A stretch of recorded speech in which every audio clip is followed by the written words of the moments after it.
ക്രിസ്തുവിലുള്ള പ്രിയപ്പെട്ട സഹോദരി സഹോദരന്മാരെ, രണ്ടാം ദിവസം ഉൽപ്പത്തിയുടെ പുസ്തകത്തിലുള്ള വായന 2-ാം അധ്യായം 1 മുതൽ 25 വരെയുള്ള വാക്യങ്ങൾ.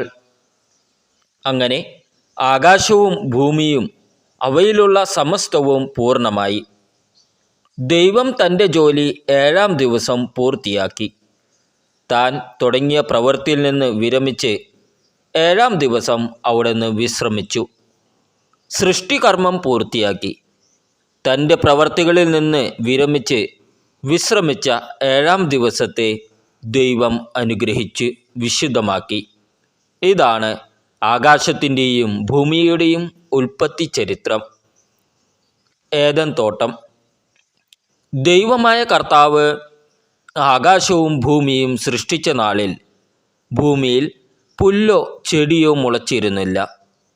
കാരണം അവിടുന്ന് ഭൂമിയിൽ മഴ പെയ്യിച്ചിരുന്നില്ല. കൃഷി ചെയ്യാൻ മനുഷ്യനുണ്ടായിരുന്നുമില്ല. എന്നാൽ ഭൂമിയിൽ നിന്ന് ഒരു മൂടൽമഞ്ഞ് ഉയർന്ന് ഭൂതലമെല്ലാം നനച്ചു. ദൈവമായ കർത്താവ് ഭൂമിയിലെ പൂഴി കൊണ്ട് മനുഷ്യനെ രൂപപ്പെടുത്തുകയും ജീവൻ്റെ ശ്വാസം അവൻ്റെ നാസാരന്ധ്രങ്ങളിലേക്ക് നിശ്വസിക്കുകയും ചെയ്തു. അങ്ങനെ മനുഷ്യൻ ജീവനുള്ളവനായി തീർന്നു. അവിടുന്ന് കിഴക്ക് ഏദനിൽ ഒരു തോട്ടമുണ്ടാക്കി.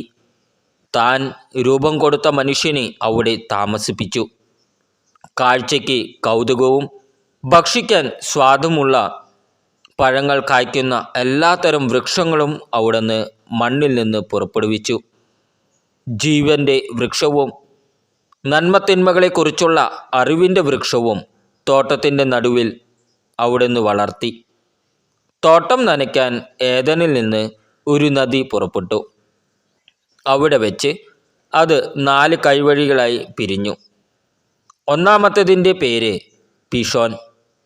അത് സ്വർണത്തിൻ്റെ നാടായ ഹവില മുഴുവൻ ചുറ്റിയൊഴുകുന്നു. ആ നാട്ടിലെ സ്വർണം മേൽത്തരമാണ്. അവിടെ സുഗന്ധദ്രവ്യങ്ങളും പവിഴക്കല്ലുകളുമുണ്ട്. രണ്ടാമത്തെ നദിയുടെ പേര് ഗിഹോൺ. അത് കുഷ് എന്ന നാടിനെ ചുറ്റിയൊഴുകുന്നു. മൂന്നാമത്തെ നദിയുടെ പേര് ടൈഗ്രീസ്.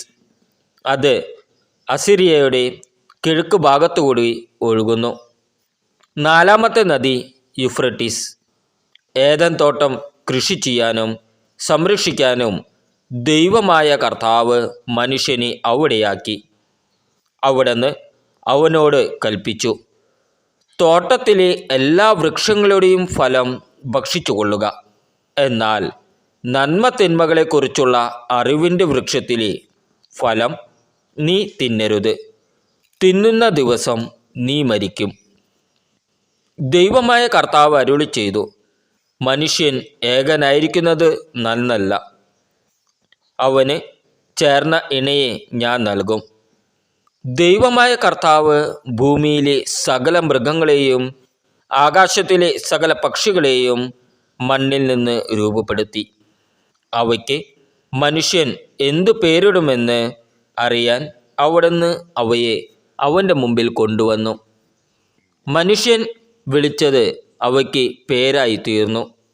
എല്ലാ കന്നുകാലികൾക്കും ആകാശത്തിലെ പറവകൾക്കും വയലിലെ മൃഗങ്ങൾക്കും അവൻ പേരിട്ടു. എന്നാൽ തനിക്കിണങ്ങിയ തുണയെ കണ്ടില്ല. അതുകൊണ്ട് ദൈവമായ കർത്താവ് മനുഷ്യനെ ഗാഢനിദ്രയിലാഴ്ത്തി. ഉറങ്ങിക്കിടന്ന അവൻ്റെ വാരിയെല്ലുകളിൽ ഒന്ന് എടുത്തതിന് ശേഷം അവിടം മാംസം കൊണ്ട് മൂടി. മനുഷ്യനിൽ നിന്ന് എടുത്ത വാരിയെല്ല് കൊണ്ട് അവിടുന്ന് ഒരു സ്ത്രീക്ക് രൂപം കൊടുത്തു. അവളെ അവൻ്റെ മുമ്പിൽ കൊണ്ടുവന്നു. അപ്പോൾ അവൻ പറഞ്ഞു, ഒടുവിൽ ഇതാ എൻ്റെ അസ്ഥിയിൽ നിന്നുള്ള അസ്ഥിയും മാംസത്തിൽ നിന്നുള്ള മാംസവും. നരനിൽ നിന്ന് എടുക്കപ്പെട്ടതുകൊണ്ട് നാരി എന്ന് ഇവൾ വിളിക്കപ്പെടും. അതിനാൽ പുരുഷൻ മാതാപിതാക്കളെ വിട്ട് ഭാര്യയോട് ചേരും. അവർ ഒറ്റ ശരീരമായി തീരും. പുരുഷനും അവൻ്റെ ഭാര്യയും നഗ്നനായിരുന്നു. എങ്കിലും അവർക്ക് ലജ്ജ തോന്നിയിരുന്നില്ല. നമ്മുടെ കർത്താവായ ഈശോ മിശിഹായ്ക്ക് സ്തുതി.